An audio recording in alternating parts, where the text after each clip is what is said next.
بڑے مہمان کا انتظار ہوتا ہے تو آدمی اس میں انتظار کے لیے دن گنا کرتے ہیں کہ آج اتنی تاریخ ہے، اتنے دن کے بعد یہ ہوگا وہ ہوگا۔ پہلے تو دین کی بڑی بڑی چیزوں کے لیے لوگ گنتے تھے، اب ہم لوگ صرف دنیا کی چیزوں کے لیے پروگرام بناتے ہیں کہ فلاں تاریخ کو شادی ہوگی، فلاں تاریخ کو یہ تقریب ہوگی، یہ دعوت ہوگی اور ایسا ہوگا ویسا ہوگا۔ وہ بھی ایک کام ہے۔ تو فرمایا کہ رمضان کے لیے شعبان کے چاند کو گنو، شمار کرو۔ اللہ کے رسول صلی اللہ علیہ وسلم کا حدیث سے پتہ چلتا ہے کہ اس مہینے میں عبادت زیادہ کیا کرتے تھے۔ اس شعبان کے مہینے میں صحابہ نے پوچھا کہ اللہ کے رسول صلی اللہ علیہ وسلم، عبادت میں روزے کا جتنا اہتمام ہم آپ کو شعبان کے مہینے میں دیکھتے ہیں اتنا کسی اور مہینے میں نہیں دیکھتے۔ تو اللہ کے رسول صلی اللہ علیہ وسلم نے فرمایا کہ ایک مہینہ ہے رجب اور رمضان کے بیچ میں، بین رجب و رمضان۔ ابھی جو شعبان کا مہینہ چل رہا ہے، اس سے پہلے رجب کا مہینہ گزر گیا اور آگے رمضان کا مہینہ آئے گا۔ تو فرمایا کہ رجب اور رمضان کے درمیان میں ایک مہینہ ہے یغفل الناس عنہ، جس سے لوگ غافل رہتے ہیں، غفلت میں رہتے ہیں۔ یرفع فیہا، اس مہینے میں بندوں کے اعمال اللہ کی بارگاہ میں پیش کیے جاتے ہیں۔ تو اللہ کے رسول صلی اللہ علیہ وسلم نے فرمایا کہ میں یہ چاہتا ہوں کہ میرا عمل اللہ کی بارگاہ میں اس حال میں پیش کیے جائے کہ وَأَنَا صَائِمٌ، میں روزے دار رہوں، اور وہاں رپورٹ جائے، پیش کی جائے تو میرے روزے دار ہونے کی حالت میں میرا عمل پیش کیا۔ آج کل روزے کا عمل جو ہے ختم ہو چکا ہے امت سے۔ پہلے عورتیں بہت اہتمام سے رکھتی تھی، مرد بھی رکھتے تھے، لیکن روزہ ایک عبادت ہے، اس عبادت کی ایک خاص لذت ہے۔ رمضان کا روزہ تو فرض ہے، لیکن اس کے علاوہ روزے کی جو نفلی روزوں کی یا مستحب اور سنت کے روزوں کا جو اہتمام ہونا چاہیے اور اس کی ایک لذت ہونی چاہیے، وہ لذت امت سے، ہم سب سے ختم ہوتی جا رہی ہے۔ عبادت کی ایک لذت ہے، ایسے تو لذت اب ہماری حالت ایسی ہے کہ ہر عبادت کی لذت ختم ہو گئی، ہر عبادت اب رسمی ہوتی جا رہی ہے۔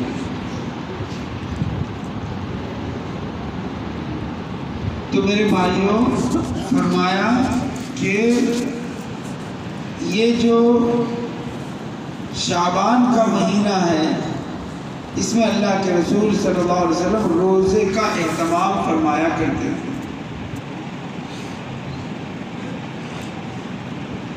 اور اسی شعبان کے مہینے میں یہ جو 15ویں شب ہے جس میں آپ اور ہم موجود ہیں، اس کی بھی فضیلتیں آئی ہیں کہ 15ویں شعبان کو اللہ تبارک و تعالی جو ہے خود آسمان دنیا پر اتر کر آ کر اللہ تعالیٰ ارشاد فرماتے ہیں، اعلان فرماتے ہیں کہ ہے کوئی مغفرت چاہنے والا جس کی میں مغفرت کر دوں، ہے کوئی روزی مانگنے والا جس کو میں روزی دوں، ہے کوئی بیمار جو اپنی بیماری سے شفا طلب کرنے والا ہو اور میں اس کو شفا دے دوں، ہے فلاں جو اپنی ضرورت کے لیے اللہ سے درخواست کرے اور اللہ تعالیٰ اس کی ضرورت کو پوری فرمائے۔ اس لیے علماء نے لکھا ہے کہ اس رات میں مغفرت کو طلب کرنا چاہیے، اللہ کی بخشش کو طلب کرنا چاہیے، اپنے لیے بھی، اپنے متعلقین کے لیے بھی، اور اپنے جو خیش و اقارب جا چکے ہیں ان کے لیے بھی اللہ تعالیٰ سے مغفرت کو مانگنا چاہیے۔ یہ تو بندے کا اپنا عمل ہے کہ وہ کتنا مانگتا ہے اور کس کے لیے مانگتا ہے، اور اس کی سمجھ کہاں تک کام کرتی ہے۔ اور اللہ تعالیٰ بے شمار لوگوں کی مغفرت فرماتے ہیں، اور یہ شام سے لے کر صبح تک سلسلہ چلتا رہتا ہے، ایسا نہیں کہ ختم ہو گیا یا کسی خاص حصے میں ہو۔ اور نبی کریم صلی اللہ علیہ وسلم نے اس کی مثال دیتے ہوئے فرمایا، اس زمانے میں ایک دوسری حدیث میں کہ بنو کلب ایک قبیلہ تھا جس کے پاس بکریاں بہت تھیں۔ اس زمانے میں بکریاں بہت بڑا مال سمجھا جاتا تھا،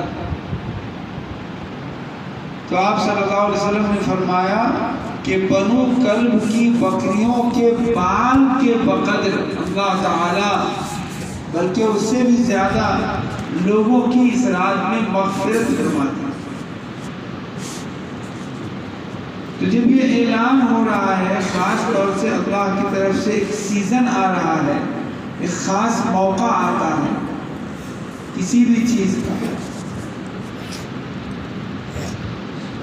اس موقع سے اگر آدمی فائدہ نہ اٹھائے تو پھر اس کے لیے دوسرا کون سا موقع ہے؟ میرے بھائیوں، کسی چیز کا ایک خاص موقع ہوتا ہے، سیزن ہوتا ہے۔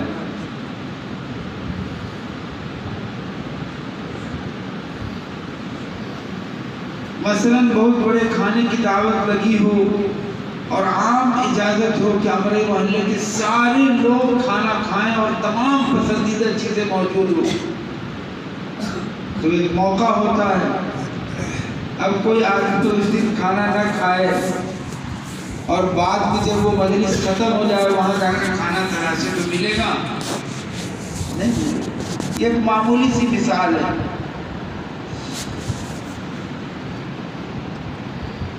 میں نے دارالعلوم دیوبند میں جب میں تھا تو اسی سال دارالعلوم دیوبند کے اندر ایک پورے ہندوستان کے جو مدرسے چل رہے ہیں جہاں درجہ عالمیت کی تعلیم ہوتی ہے، اور جو مدرسے دارالعلوم دیوبند سے مربوط ہیں، جڑے ہوئے ہیں، ان کا ایک اجلاس رکھا تھا اس مدرسوں کا، اور وہ دیوبند میں جمع تھے۔ اس وقت کی بات ہے جب میں پڑھ رہا تھا دیوبند میں، جب میں پڑھ رہا تھا عالمیت کے سال آخری سال میں، تو ہمارے آجرے مدرسے کے محتمم صاحب بھی آئے تھے، اور ساونتواڑی مدرسے کے بھی حافظ مشتاق صاحب آئے تھے۔ حافظ مشتاق صاحب جو ساونتواڑی مدرسے کے ذمہ دار تھے، ان کے آنے میں تاخیر ہوئی، اور اس کے لیے 3 دن کا وہ اجلاس تھا۔ تو پہلے جو بھی مدرسے کے نمائندے آتے تھے ان کے لیے کاؤنٹر لگا ہوا تھا،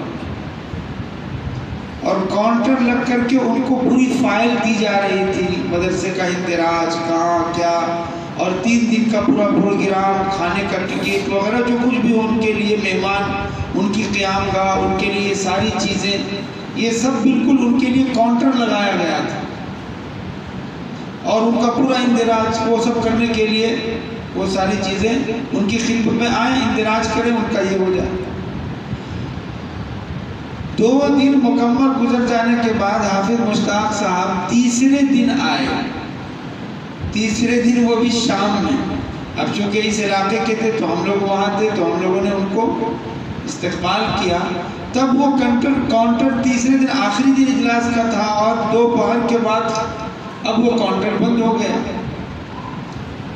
تو ان کو اندراج کی فائل لینے کے لیے 3 گھنٹے لگ گئے، اور وہ بھی ہم لوگوں کی کوششوں سے رات کے 11-12 بجے جا کر کے اسلام تب جا کر کے ان کو اندراج کا کئی آفسوں کا چکر کاٹنے کے بعد اور کئی مرحلوں سے گزرنے کے بعد تب جا کر کے 3-4 گھنٹے کی محنت کے بعد ان کا فائل ان کو مل سکا اور ان کا اندراج ہو سکا۔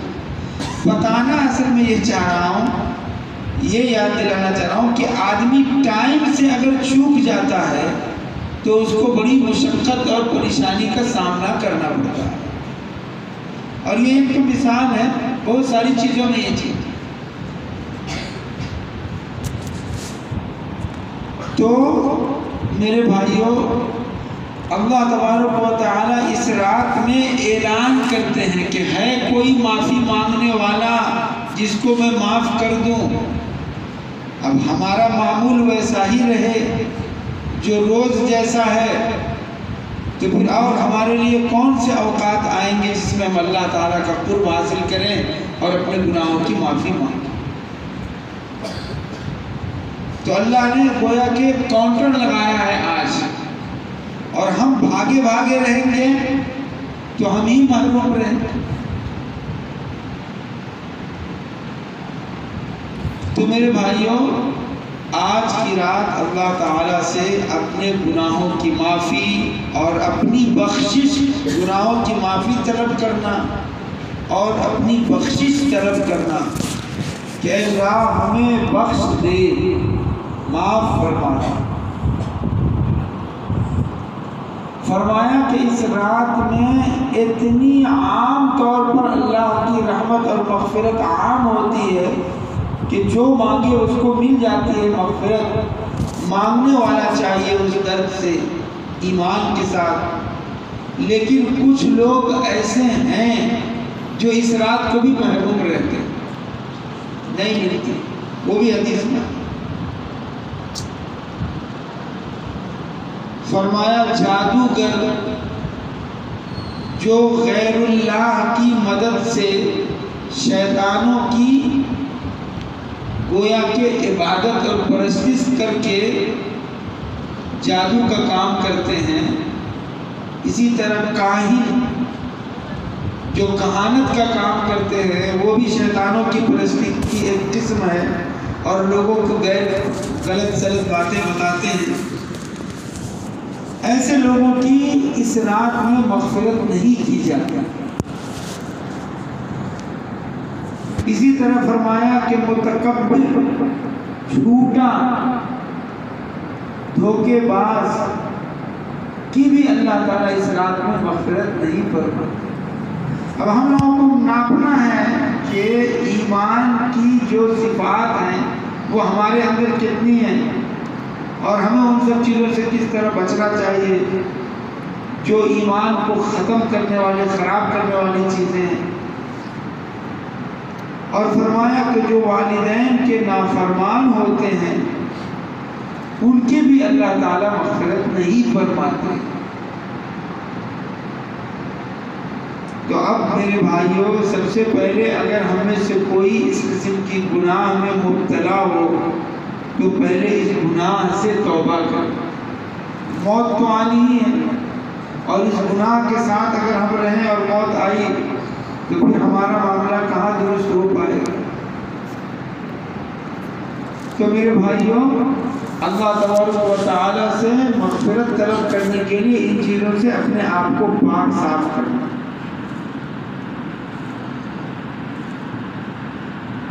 یہ ہے حقیقت۔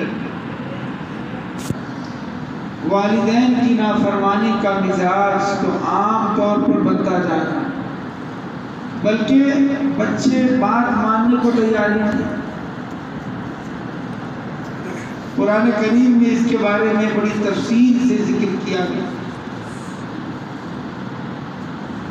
کوئی قوم ایسی نہیں ہے جن کی مذہبی روایات میں والدین کے ساتھ حسن سلوک اور اچھے معاملے کا حکم اس طرح دیا گیا ہو جیسے قرآن میں باضابطہ دیا گیا۔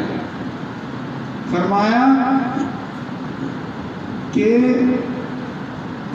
ماں باپ کی خوشی میں اللہ کی خوشی، اور ماں باپ اگر ناراض ہیں تو اللہ میاں بھی ناراض ہے۔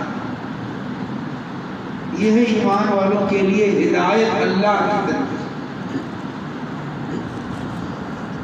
اور فرمایا وَلَا تَقُلْ لَهُمَا أُفٍّ وَلَا تَنْهَرْهُمَا، ماں باپ کو اف مت کہو۔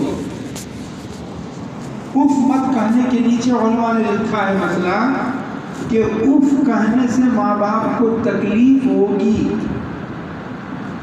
اس لیے ماں باپ کو اف نہ کہو، اور جتنی بھی تکلیف پہنچانے والی چیزیں ہیں اسی آیت سے وہ ساری چیزیں حرام ہو گئی۔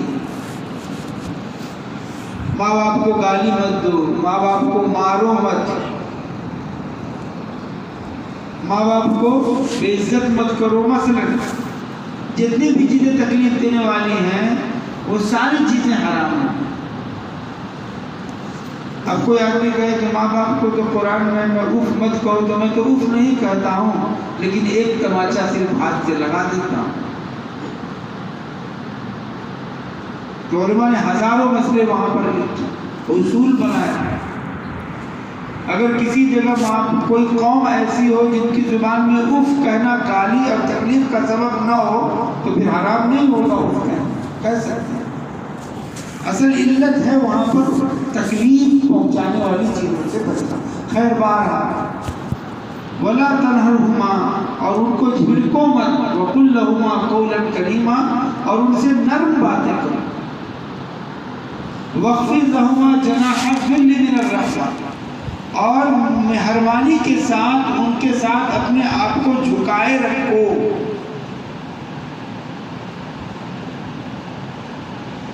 وَقُلْ رَبِّ ارْحَمْهُمَا كَمَا رَبَّيَانِي صَغِيرًا، اور ان کے لیے دعا کرو، کہتے رہو کہ اے میرے رب ان پر رحم فرمائیے۔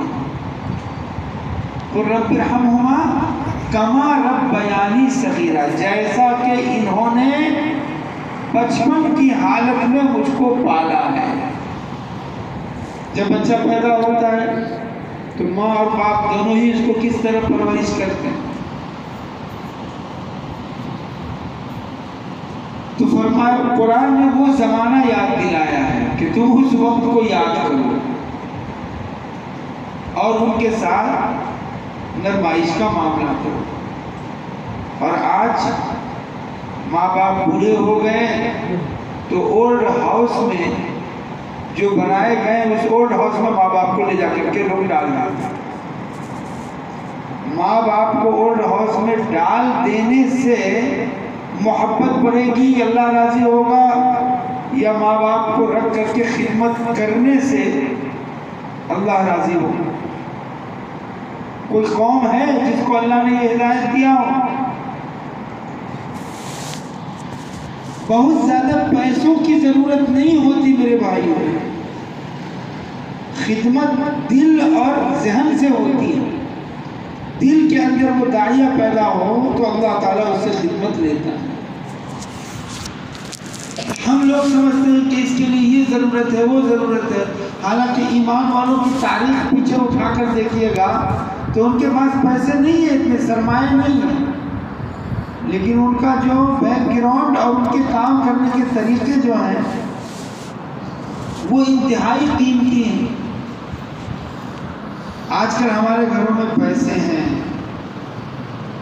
اور آرام کے سامان ہیں، لیکن ٹینشن ہے کہ نہیں ہے؟ جھگڑے ہیں کہ نہیں ہیں؟ اختلاف رائے ہے کہ نہیں ہے؟ کیوں؟ یہ اصل وجہ یہ ہے کہ جو قوت برداشت ایمان والوں کے اندر ہونا چاہیے، جو صبر ہونا چاہیے، وہ چیز ہماری زندگی میں نہیں. دن رات کما کر کے راب کر کے بھی گھر کا ذمہ دار پریشان ہے. تو خیر میں بات دوسری طرف چلی گئی. اصل میں بتانا یہ ہے کہ اس رات کو اللہ تبارک و تعالیٰ کی مغفرت عام ہوتی ہے میرے بھائیوں. اس لیے اللہ سے معافی مانگنا ہے، اپنے گناہوں سے توبہ کرنی ہے. اور ان چند قسم کے لوگ ایسے ہیں جن کی اس رات میں بھی مغفرت نہیں کی جاتی جب تک کہ وہ اپنے گناہوں سے سچی پکی توبہ کر کے اور اپنی زندگی کو صحیح رخ پر نہ لگا لیں. اس لیے ایسے گناہوں سے زندگی میں ہمیشہ بچنے کی ضرورت ہے. کیا بتایا جائے آج، کیسے تبصرہ کیا جائے. اب تو مزاج اور ماحول ہی ختم ہو گیا. نہ دل میں گناہ کا ڈر ہوتا ہے نہ خوف ہوتا ہے، بلکہ ماحول اور معاشرہ ایسا بنتا جا رہا ہے. ابھی دیکھیے 2 دن پہلے کرناٹک کی ہائی کورٹ نے یہ فیصلہ سنایا کہ حجاب جو ہے وہ اسلام کا لازمی اور ضروری حصہ نہیں ہے.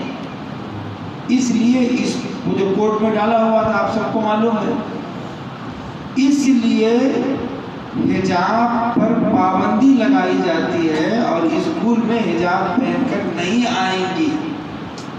اور جتنی لڑکیوں نے اس کے بارے میں درخواستیں داخل کی تھی کہ ہم کو حجاب کے لیے اجازت ملنی چاہیے، یہ ہمارا حق ہے، رائٹس ہے، جو بھی ہو، ان سب درخواست کو خارج کر دیا کورٹ نے.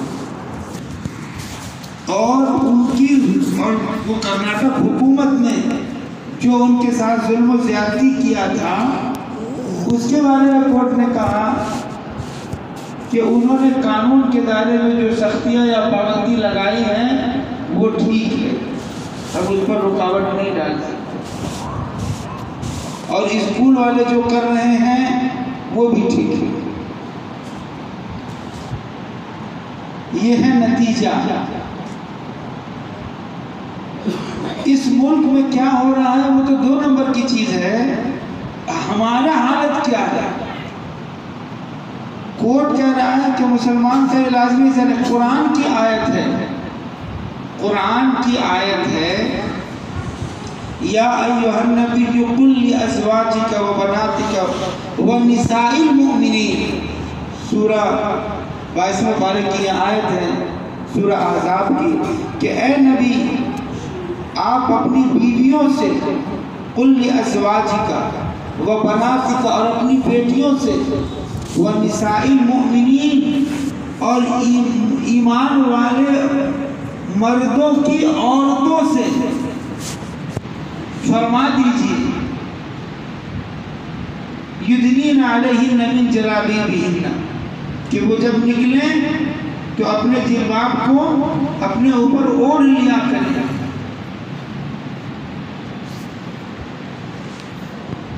تو قرآن کریم میں اوڑھنے کا حکم ہے. وَلْيَضْرِبْنَ بِخُمُرِهِنَّ عَلَىٰ جُيُوبِهِنَّ، اور اپنے جسم پر اپنے کپڑے کو ڈال لیا کریں. لیکن کورٹ نے اس کو سمجھنے کی کوشش ہی نہیں کی. اس نے کیلکولیٹ کیا کہ مسلمان تو بہت سارے لوگ پردہ کرتے ہی نہیں. کل ہو کر کے وہ یہ فیصلہ دے سکتے ہیں کہ مسلمان نماز نہیں پڑھتے، نماز پڑھنا کیا ضروری ہے، بہت سارے لوگ نہیں پڑھتے تو نماز ضروری حصہ نہیں ہے. مسجد وہ اسی پلاٹ میں تو لگے ہوئے. حالانکہ نماز نہ پڑھنے سے یا پردہ نہ کرنے سے مسلمان ایمان سے خارج نہیں ہوتا، ایمان میں داخل ہوتا ہے، لیکن وہ ایمان کا اور اسلام کا حصہ ہے. تو بہرحال اس وقت مجھے وہ نہیں پتا ہماری حالت کہاں تک پہنچی. ہماری حالت کی خرابی کی وجہ سے یہ چیزیں آ رہی ہیں. آج دیکھیے ہمارے خوشی منانے کے طریقے کیا ہیں، ہمارے غم منانے کے طریقے کیا ہیں. اگر ہم کہیں کامیاب ہوتے ہیں تو ہماری خوشی منانے کا طریقہ وہی ہوتا ہے جو غیروں کا ہوتا ہے. ہم کبھی ناکام ہوتے ہیں تو ہمارا غم منانے کا طریقہ وہ نہیں ہوتا جو اللہ کے رسول صلی اللہ علیہ وسلم نے ہدایت کی.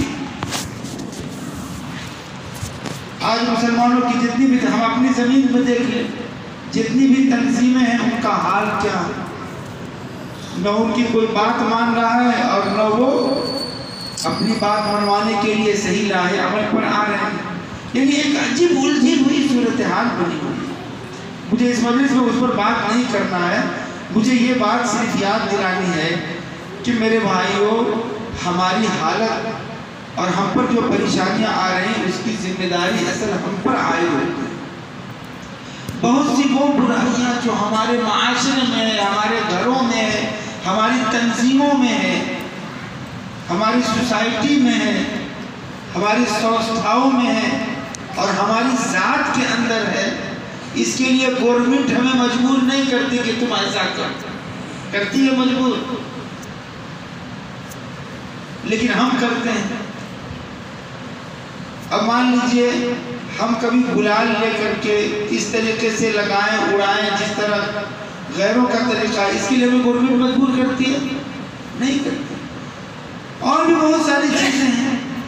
تو دائرے میں رہ کر، ہاں جس چیز کی ضرورت ہو، جس کے اظہار کی وہ ضرورت کے مطابق جائز ہوتی ہے. تو اپنی لائف اسٹائل کو، اپنی زندگی کو دل اور دماغ سے بدلنے کی ضرورت ہے. چاہے وہ نجی زندگی ہو، سماجی زندگی ہو، اور ایمانی تقاضے کے مطابق ڈھالنے کی ضرورت ہے. ساری چیز کریں. آپ سیاست میں حصہ لیں، آپ اپنے سنستھاؤں میں حصہ لیں، اس میں حصہ لیں، اسلام کے دائرے میں یہ کریں. آج ہمارے بچوں کا حال کیا ہے؟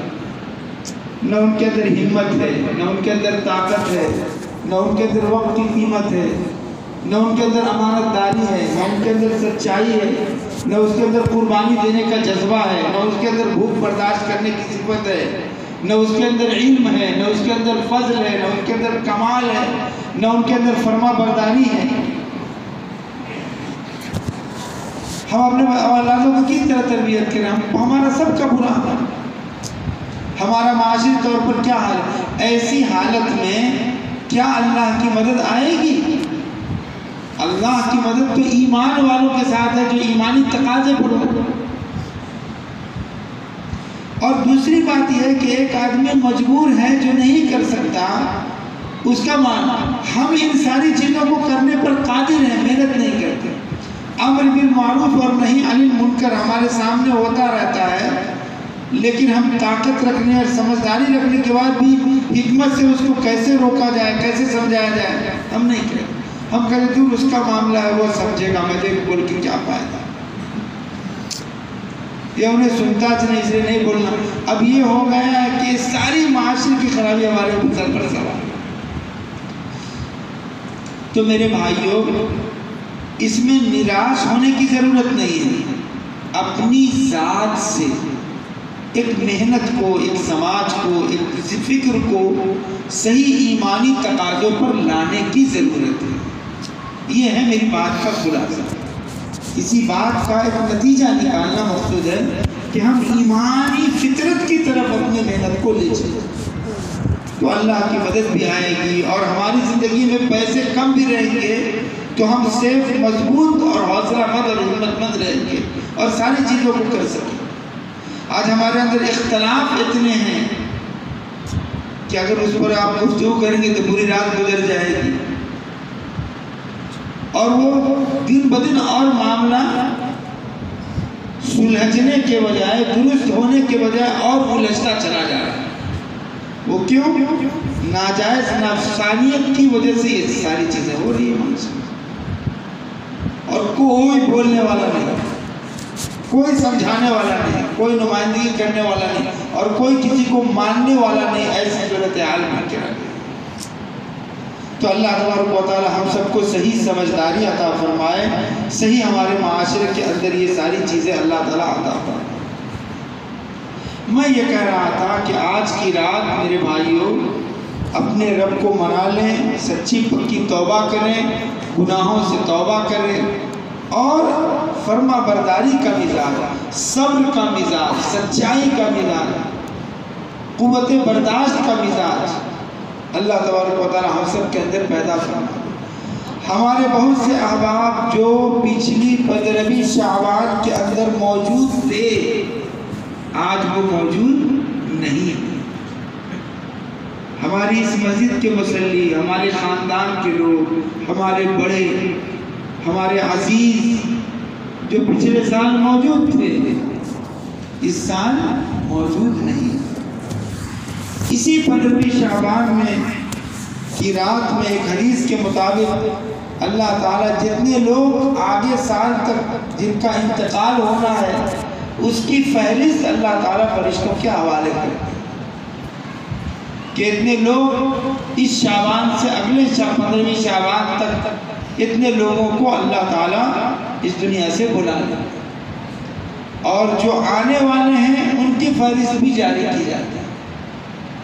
تو میرے بھائیوں، یہ رات ہمیں اس بات کی یاد دلاتی ہے کہ ہمارا تعلق ہم ہر وقت ہمارے رب سے رہے، اور خاص طور سے اس موقع پر ہم غفلت کے ساتھ نہ گزاریں۔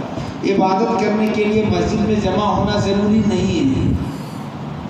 آپ اپنے گھروں میں اپنے احباب، اپنے بچوں، اپنے مرد عورتوں کے ساتھ اللہ تعالیٰ کی عبادت کریں، اللہ کو راضی کریں، سچے دل کے ساتھ، رسمی طور پر نہیں۔ عبادت دل سے ہوتی ہے، اخلاص سے ہوتی ہے، تو اس کے لیے اہتمام کریں، کوشش کریں۔ دوسری بات مجھے بتانی یہ تھی، تھوڑا 5-10 منٹ اور لے لوں نا۔ رمضان المبارک کا مہینہ آ رہا ہے، انتہائی اہم ہے۔ اللہ تبارک و تعالیٰ دینا ہی چاہتے ہیں اور معاف کرنا چاہتے ہیں، اس لیے یہ مہینہ دے رہے ہیں۔ رمضان کے مہینے کا مل جانا انسان کو بہت بڑی نعمت کا مل جانا ہے، اور اللہ کی مغفرت اور بخشش انتہائی عام۔ میں نے شروع میں بتایا نا کہ ٹائم اگر گزر جائے تو انسان کو کتنی مشقت کا سامنا کرنا پڑتا ہے، تو اللہ تبارک و تعالیٰ دینے کے لیے ہی رمضان کا مہینہ لا رہے ہیں کہ ہم ابھی بھی سدھر جائیں، صحیح رخ پر آ جائیں۔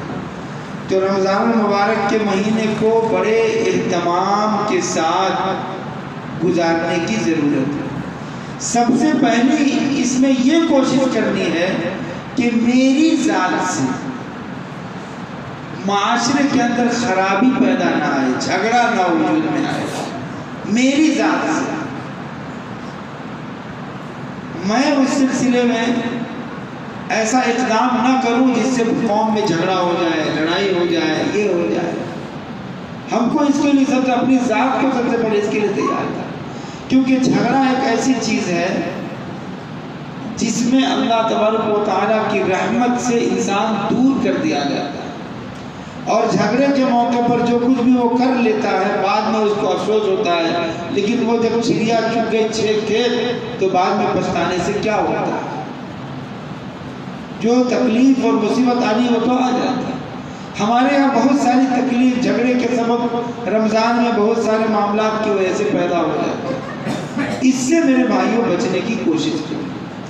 اور ہاں، میں نے جو بتایا 15ویں شعبان کو اللہ تعالیٰ بہت سارے لوگوں کو معاف نہیں کرتا، ان میں کینہ پرور بھی، جس کے دل میں کینہ ہو ایک دوسرے کے خلاف، بلکہ فرمایا قاطع رشتہ دار، رشتہ داری کو توڑنے والا، جو رشتہ داری کو توڑنے والا ہو، کینہ رکھنے والا ہو، ایسے لوگوں کو بھی اللہ تعالیٰ اس رات میں معاف نہیں فرماتا۔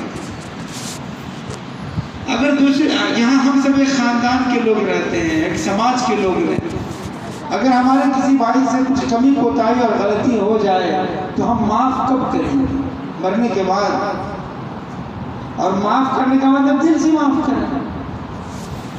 اگر ہم معاف کریں گے تو اللہ تعالیٰ مجھے معاف کرے گا، ہم نہیں معاف کریں گے حالانکہ سامنے والے کی غلطی ہے، لیکن معاف کر سکتے ہیں تو معاف کریں۔ اور اگر بدلہ ہی لینا ہو تو قرآن میں کہ اتنا بدلہ لو جتنا تمہارے ساتھ زیادتی کی گئی، اس سے 1 انچ بھی کرو گے تو تم ظالم ہو جاؤ گے، اس لیے معاف کر دینا مناسب۔ تو میرے بھائیوں، رمضان المبارک میں خاص طور سے کسی قسم کا جھگڑا کھڑا نہ کرے اور تمام کاموں کو خوبی کے ساتھ اللہ کی رضا کی طرف میں۔ رمضان کی سب سے امپورٹنٹ عبادت روزہ ہے۔ امت کا ایک بھی فرد جس پر روزہ فرض ہے، جو روزہ رکھنے کی صلاحیت رکھتا ہے اور پھر بھی وہ روزہ نہ رکھے تو فرمایا کہ ایک روزے کو جان بوجھ کر چھوڑ دینے والا بعد میں پوری زندگی اس کے بدلے میں روزہ رکھتا رہے تو بھی اس ایک روزے کے بدلے کو پورا نہیں کر سکتا۔ اتنا امپورٹنٹ ہے رمضان کا۔ یا ایھا الذین آمنوا، اے ایمان والو، تم پر روزے فرض کیے گئے ہیں۔ یہ نہیں کہ من چاہے تو رکھ لو اور من چاہے تو نہیں۔ آج تو ہم لوگ کا کھانا پینا ایسا ہو گیا ہے کہ 3 ٹائم تو کھاتے ہی ہیں، ناشتہ اور دوپہر اور رات۔ پہلے لوگ ایک ہی ٹائم دن بھر میں کھاتے تھے اور رات کا کھانا 2 ہی کھانا۔ یہ تو بعد میں لوگوں نے سسٹم بنایا، اور اللہ نے فرما رہے ہیں کہ تم پر روزہ اس لیے فرض کیا گیا ہے لعلکم تتقون، تاکہ تم متقی بن جاؤ، اللہ سے ڈرنے والے بن جاؤ، گناہوں سے بچنے والے بن جاؤ۔ جب آدمی روزہ رکھتا ہے نا تو روزہ رکھنے میں اس کے اندر قوت برداشت پیدا ہوتا ہے، صبر کی صفت آتی ہے۔ کیسے برداشت کیا جائے؟ آج جو دنیا میں فساد چل رہا ہے وہ یہی ہے کہ لوگ نفسانی خواہشوں پر کنٹرول نہیں کیے ہوئے، جو من میں آ رہا ہے، جو دل میں آ رہا ہے اس میں پڑھ رہے ہیں، جا رہے ہیں، گھس رہے ہیں، اس کے لیے دوسرے پر ظلم زیادتی ایسا نہیں کی۔ روزہ اس کی مشق ہے تو اپنے خواہشات پر کنٹرول کیسے کروں۔ خود قرآن میں لعلکم تتقون، یہ ایک فائدہ روزے کا بیان کرنا ہے، تمہارے اندر نفس کو، گناہوں کو کنٹرول کرنے کی صفت پیدا ہو جائے۔ کیا روزہ ہے! اور اللہ تعالیٰ فرما رہا ہے ایام معدودات، روزہ چند دن کے لیے، گنتے گنتے گزر جائے، 1 مہینہ۔ شہر رمضان، رمضان کا 1 مہینہ ہے بس۔ اگر چاہتے اللہ تعالیٰ تو 6 مہینے کا روزہ فرض کر دیتے کہ 6 مہینہ کھاؤ دن میں اور 6 مہینہ روزہ رکھو، تو بھی کوئی بات نہیں تھی۔ یا دن میں روزہ رکھو، رات کو کھانا کھا لیا، وہ دیا ہوا تو سب اللہ ہی تعالیٰ کا ہے۔ لیکن 1 مہینے کا صرف روزہ رکھنے کے لیے اللہ نے کہا ایام معدودات۔ اس میں بھی جو بیمار ہیں، جو مسافر ہیں، ان کے لیے اللہ نے چھوٹ دی ہے۔ تو بہرحال جن پر روزہ فرض ہے، جو روزہ رکھنے کی طاقت اور صلاحیت رکھتے ہیں، رمضان کی سب سے امپورٹنٹ عبادت روزہ ہے۔ ہمارا ٹائم اللہ تعالیٰ کے احکام کو پورا کرنے میں لگی ہے۔ بہت سارے لوگوں کے بارے میں سننے میں آتا ہے کہ وہ روزہ نہیں رکھتے۔ کیوں نہیں رکھتے بھائی؟ انہیں مزے جمتا نہیں۔ ارے روزہ رکھنے کو جمتا نہیں، بھوک برداشت ہوتی نہیں، تو پھر کیا برداشت ہوگی؟ جب دشمن تمہارا آ کے سر پر 4 جوتا لگائے گا سب کے سامنے، اس وقت تم کو کیا ہوگا؟ محنت اور بہادری اور قوت برداشت جو اصل ایمان والوں کا سرمایہ تھا وہ ہے کوکھلا بنا ہوا۔ تو میرے بھائیوں، ایک انسان بھی ایسا نہ ہو جو روزے کو چھوڑے۔ صحابہ کو دھوپ کی شدت کا روزہ جس میں پیاس لگتی تھی کتنا محبوب تھا۔ محبت ہو اللہ سے، عشق ہو تو ظاہر سی بات ہے مزہ آتا ہے روزہ رکھنے۔ ثواب کی امید کے ساتھ اللہ کے رسول نے فرمایا من صام فی رمضان ایمانا و احتسابا، جو ایمان کے ساتھ اور اللہ سے ثواب کی امید کے ساتھ روزہ رکھ لے تو اس کے پچھلے تمام گناہ معاف کر دیے جاتے ہیں۔ غفر له ما تقدم من ذنبه، بخاری کی روایت ہے۔ تو بہرحال اس وقت میں کیا فضائل بیان کروں، آپ تو سنتے ہی ہیں فضائل۔ رمضان کی جو اہم عبادت روزہ ہے، اسی طرح تراویح ہے۔ قرآن شریف سننے کا ایک موقع ملتا ہے رمضان کے اندر، تو قرآن شریف ابھی بھی دو لاک ڈاؤن کے اندر بڑی تعداد ہوئے جن کو موقع ہی نہیں ملا، تو قرآن شریف بہت سارے ہم میں وہ لوگ ہیں جو پڑھنے پر قادر ہی نہیں ہیں۔ قرآن کریم جیسی عبادت کی کتاب پڑھنے کی صلاحیت نہیں، کم سے کم تراویح میں تو سنیں، اور ثواب کی نیت سے سنیں گے تو اللہ تعالیٰ اس کا ہمارے اندر اس کی برکت اور نورانیت ڈال دیں۔ اور تراویح کے اندر جو 1 گھنٹہ 1.5 گھنٹہ لگتا ہے، اس کے اندر اپنے دل کو سمجھائیں کہ ارے تو نماز کے لیے، قرآن سننے کے لیے باہر جانا چاہتا ہے اور جلد بازی چاہتا ہے، پھر تجھے کب موقع ملے گا؟ اور یہ زندگی کو بچا کے کرے گا کیا؟ دوسری تیسری چیزوں کے لیے اتنی مشقت اٹھاتے ہو اور قرآن سننے کے لیے اتنا بہانا۔ اپنے دل سے پوچھئے، اپنے دل سے خود سوال کریں۔ معاشرے کا آدمی کم سے کم قرآن کریم کو تراویح میں مکمل کرے، صاف طریقے سے قرآن۔ آپ آج کل لوگ کہتے ہیں آپ صاحب جلدی ہونا ہے، جلدی ہونا۔ قرآن کریم تراویح کے اندر ایک موقع ہوتا ہے، اللہ کے رسول صلی اللہ علیہ وسلم 2 قرآن شریف مکمل فرماتے تھے حضرت جبرائیل علیہ السلام کو، اور قرآن کریم سناتے تھے اور وہ ان کو سناتے تھے۔ شہر رمضان الذی انزل فیہ القرآن، قرآن میں بتایا گیا کہ رمضان کا مہینہ وہ ہے جس میں قرآن نازل کیا گیا۔ قرآن کو خاص لگاؤ ہے رمضان سے۔ تو میرے بھائیوں، رمضان کے مہینے میں قرآن سے ہمارا تعلق ہے۔ فرمایا من قام فی رمضان ایمانا و احتسابا، جو رمضان میں قیام لیل کرے گا، یعنی رات کو کھڑے ہو کر نمازیں پڑھے گا اللہ تعالیٰ کے سامنے، تو پڑھے گا، سنے گا، تو اللہ تعالیٰ اس کے بھی تمام پچھلے گناہوں کو معاف فرما دے۔ تو انشاءاللہ اس کا اہتمام کریں گے، نہیں کریں گے؟ دوسری تیسری ضرورتوں کو کم کریں گے اور اللہ کی عبادت کے لیے رمضان میں فارغ ہو جائیں، پھر دوبارہ اس کا موقع ملے گا نہیں ملے گا۔ اور کیا کیا یاد دلاؤ، ایک شب قدر ہے رمضانی کے اندر، وہ رات ہے جو 1000 مہینوں سے افضل ہے۔ تو شب قدر کی عبادت بھی ہم سب کو نصیب ہو۔ قرآن میں ہے کہ 1000 مہینے سے افضل ہے، یعنی 1000 مہینہ عبادت کرے، لگاتار کرتی نہیں ہو وہ عبادت ایک طرف، جو 83 برس ہوتے ہیں، 83 سال ہوتے ہیں، 1000 مہینہ، اور اس ایک رات شب قدر کی عبادت اگر مل جائے تو یہ اس ایک رات کی عبادت اس سے بڑی ہوئی ہے، یہ اللہ تعالیٰ فرما رہا ہے۔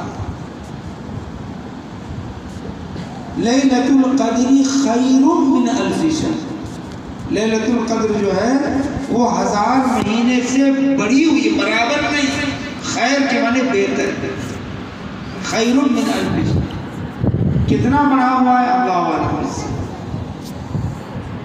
تو یہ کہاں ہے؟ رمضان میں۔ اور اللہ کے رسول نے فرمایا رمضان کے آخری عشر کی راتوں میں اس کو تلاش کرو۔